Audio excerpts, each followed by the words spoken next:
दूसरे की ओर नहीं, खुद की ओर ध्यान देना चाहिए। दूसरों से नहीं, खुद से प्रतिस्पर्धा करनी चाहिए।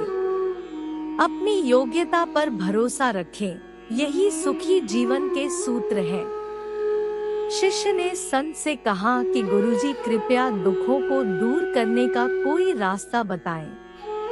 मैं परेशानियों से हार गया हूँ।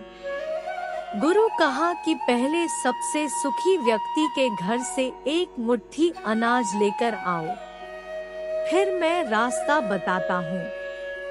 सभी के जीवन में अलग अलग परेशानियां रहती हैं। जो लोग धैर्य के साथ इनका सामना करते हुए आगे बढ़ते रहते हैं, वे जीवन में शांति प्राप्त कर लेते हैं। जो लोग धैर्य खो देते हैं, उनके सामने और ज्यादा समस्याएं बढ़ने लगती हैं।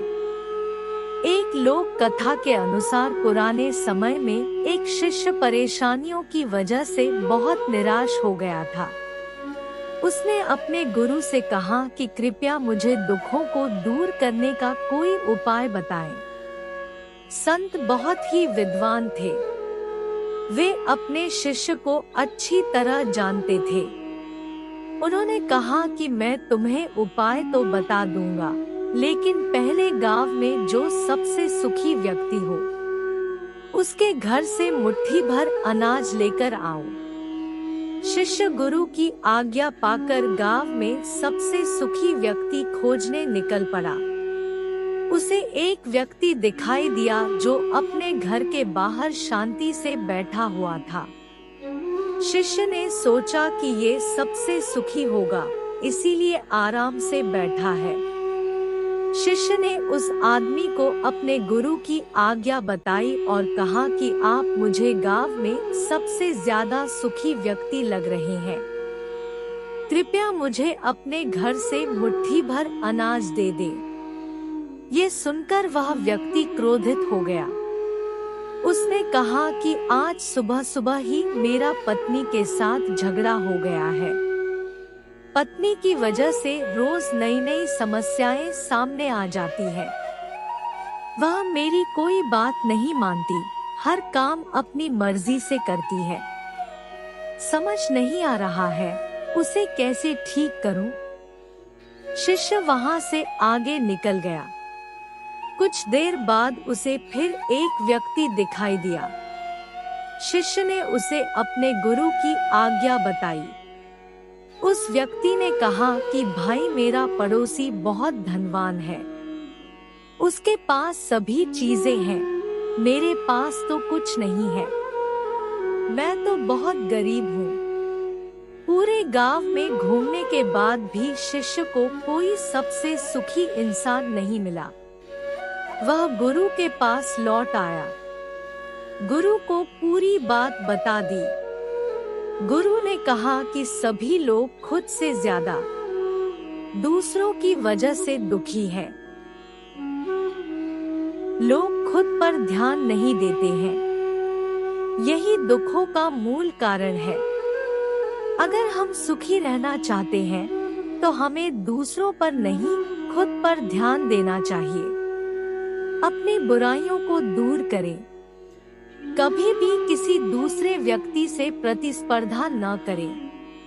प्रतिस्पर्धा करनी ही है तो स्वयं के किए हुए पुराने कामों से करें।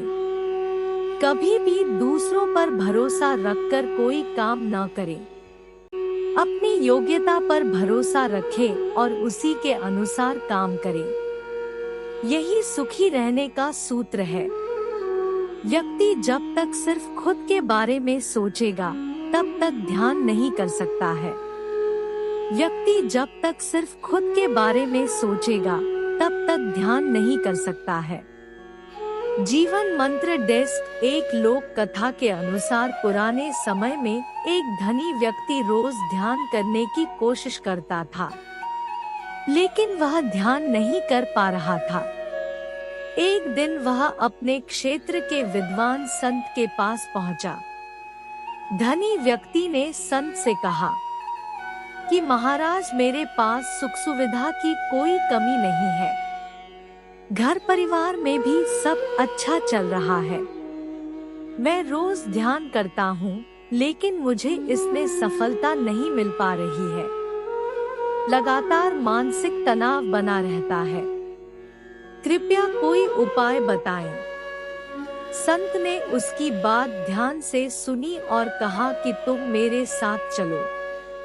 संत उसे लेकर एक कमरे की खिड़की के पास ले गए। उन्होंने धनी व्यक्ति से कहा कि बाहर क्या दिख रहा है? व्यक्ति ने कहा कि बाहर सुंदर नजारा दिख रहा है। बाहर हरियाली है। इसके बाद संत उसे एक दर्पण के सामने ले गए। व्यक्ति से कहा कि यहाँ तुम्हें क्या दिख रहा है? व्यक्ति ने जवाब दिया कि यहाँ मेरा प्रतिबिंब दिख रहा है। संत ने कहा कि इस कांच पर एक चमकीली परत है, जिससे तुम्हें कांच के दूसरी ओर दिखाई नहीं दे रहा है।